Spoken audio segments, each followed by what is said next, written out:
can do is our best. And sometimes the best that we can do is to start over. We're the Avengers.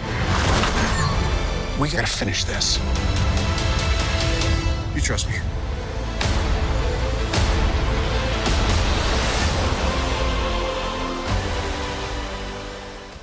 Hey everybody, it's Charlie. This is going to be my breakdown of the Hawkeye scene during the Avengers Endgame trailer, what that means foreshadowing, because we have a confirmed Hawkeye Phase 4 series that we just got from all the Hollywood trades. We heard about it a while ago as a rumor, but now it's finally confirmed. We also found out what Kevin Feige's official stance is on X-Men, Fantastic Four inside the MCU and big crossover films during Marvel Phase 4, which good and bad news both. But we'll do a new round of the IMAX ticket giveaway. All you have to do to enter is be a subscriber and leave a Marvel comment on the video. We're just a couple weeks from Endgame actually hitting theaters, so it's going to get crazier and crazier. But during the Avengers Endgame trailer, there's a scene where Hawkeye is teaching his daughter to shoot a bow and arrow on the Hawkeye family farm. It's taking place during the events after Captain America's Civil War, but before the Infinity War snap, he's just having a picnic with his family. You can see the ankle bracelet that the government put on him when he cut his deal. We got this big explainer from Scott Lang during Ant-Man and the Wasp about how those ankle bracelets worked. We got to see him take it off after the government said he was free. Within a really short time span, that's when the snap happened, meaning that Hawkeye got the ankle bracelet off when he probably had to watch his family turn to dust.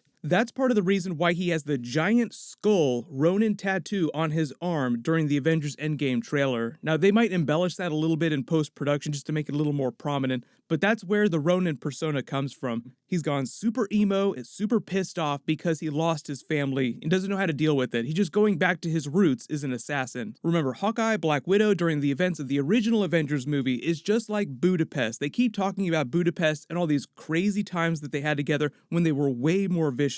Hawkeye himself was working for Nick Fury and S.H.I.E.L.D. a long time before they picked up Black Widow and put her on the payroll too. A lot of people saw this scene of him on the farm with his daughter shooting the bow, and because she's a little bit older, she actually looks like Joe Russo's daughter. He confirmed that his daughter had a super secret role during Avengers Endgame. I won't tell you who she's playing, but it's really special. Now it looks like she's playing an older version of Hawkeye's daughter. The last time we saw her was during Avengers Age of Ultron, which was a couple years ago, so of course she's going to be way taller. But a lot of people saw this, then we heard the rumors that they were going to do a Kate Bishop Hawkeye series based on the Matt Fraction run from the comics, and they're like, wait a minute, is this Kate Bishop? Is that who he's training here? I still reiterate that I think that this is just his daughter and that he was just having a fun family time, just teaching her how to shoot a bow and arrow, being badass. Then if this scene really does wind up being in Avengers Endgame, then maybe there's a moment during the movie where he flashes back and we see him watch his family turn to dust. I don't know if they would actually put that in Avengers Endgame, but if the movie's a little over 3 hours long, then they definitely have time for that. Jeremy Renner's awesome as Hawkeye, but no hate on the character. Hawkeye was on my death predictions list going into Avengers Endgame after Infinity War, like, oh, he'll probably have some big moment,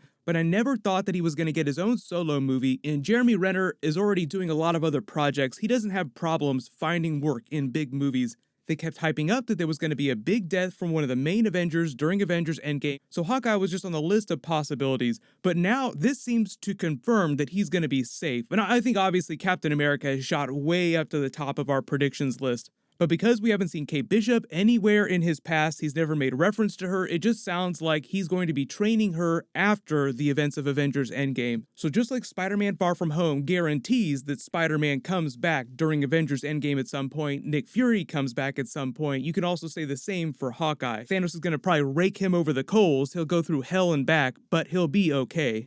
If you've never read that Matt Fraction Hawkeye run, they're obviously going to have to change a lot of plot points for that because Hawkeye in the comics doesn't have a family like that. He's actually a much younger version of the character, and he's just a pretty simple, straight-up assassin. And obviously, Hawkeye in the MCU has this family, the Hawkeye farm. He's a little bit older, and for the most part, he doesn't kill people for hire. I mean, I'm sure he's killed a lot of really bad people for Nick Fury. Like, this person is a threat, go take them out. That was kind of what he was assigned to do during the first Thor film, is that he was sitting there watching Thor, watching the hammer, waiting to see if things would go off the rails and he'd have to take him down. Right now, I've heard nothing about when they're going to start actually shooting the series. They haven't hired anyone to write it as far as we know or direct it. So unless they hire everybody on and start shooting by the end of the year, we probably won't actually see episodes of this Hawkeye series till 2021. It's the same deal for the Tom Hiddleston Thor series that he's going to be doing during Marvel Phase 4. The difference with that series is that it's going to be set during the past and it's going to jump through time and show how Loki has affected human history quantum leap style, just slipping in and influencing big world events throughout history. Oh, this is much better. Whoa. Costume's a bit much. So tight. With the confidence, I can feel the righteousness surging. Hey, you want to have a rousing discussion about truth, honor, patriotism? God bless them. The other really big news that you may have heard is that Kevin Feige talked about what's going on with the X-Men and Fantastic Four during Marvel Phase 4, and it's both good and bad news. So this is his quote. It says, "It'll be a while. It's all just beginning in the 5-year plan that we've been working on for Marvel Phase 4. We were working on before any of that was set, before the Fox-Disney deal closed. So really, it's much more for us, less about specifics of when and where the X-Men will appear. Right now, and more just the comfort factor of how nice it is that they're home. They're all back, but it will be a very long time." Then he goes on to talk about what Marvel Phase 4's slate of movies is going to be like. He says the slate that we're building over the next 5 years, which is basically his entire Phase 4 plan, is not apples to apples compared to Phase 1, Phase 2, and Phase 3. It's two very distinct things, and I hope it'll feel very distinct, but there is a similar mentality going into it, which is how can we continue to tell stories with some of the characters that audiences already know and love in a unique way, in a different way, in a surprising way, of which we have a lot of plans and ideas and work already going into it.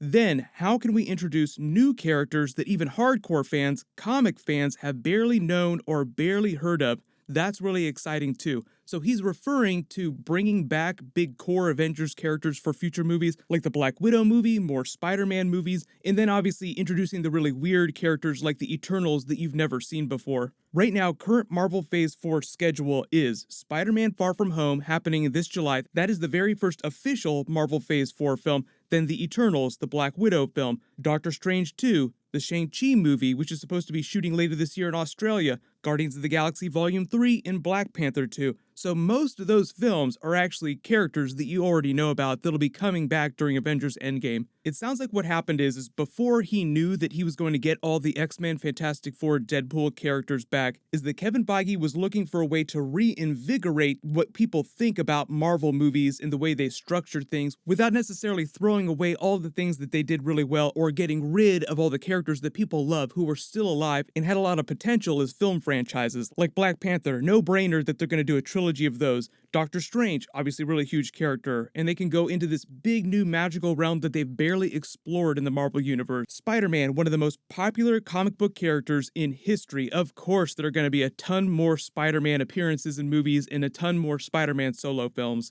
I feel like this is the last gathering of the Avengers on the show. The future's very uncertain. It is. Oh, good. I'm glad to hear that. Yeah.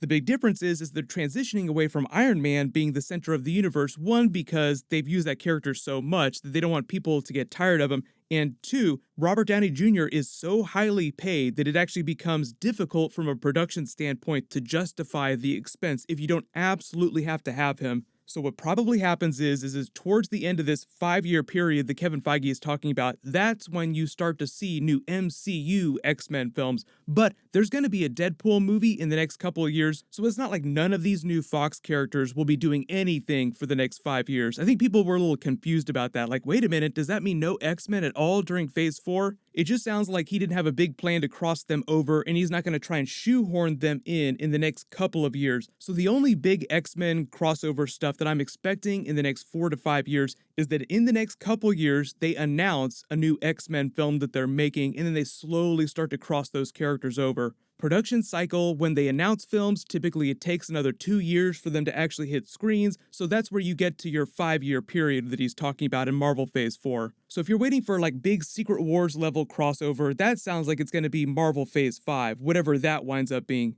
But here's the thing, we've been talking about people like Kate Bishop. There's a lot of other room in this Phase 4 schedule that they have not announced yet. They've been talking about doing a Young Avengers movie. So when you think about different types of things that they've never done before in the MCU, think stuff like that. We've never seen any of the Young Avengers characters, and it sounds like they're slowly introducing some of them in these other big films in the next couple of years. The Avengers spin-off Disney Plus series like the Hawkeye series, the Loki, Thor series, those are all canon to the MCU, and the events of those movies will influence what happens in the movies because Kevin Feige is making all those TV series. Any projects that Kevin Feige personally works on, originates, and manages are the ones that really influence things back and forth. So obviously the movies drive everything else, but Phase 4 is probably the first time you'll see TV series actually influencing what's going on in the movies, like the Winter Soldier Falcon TV series that's going to take place after the events of Avengers Endgame when they're brought back. And as far as finding out what happened in Budapest, I think that they're going to deal with that during the Black Widow movie, where we'll get a hint of that, but I don't think that that's going to absolutely take place entirely in Budapest.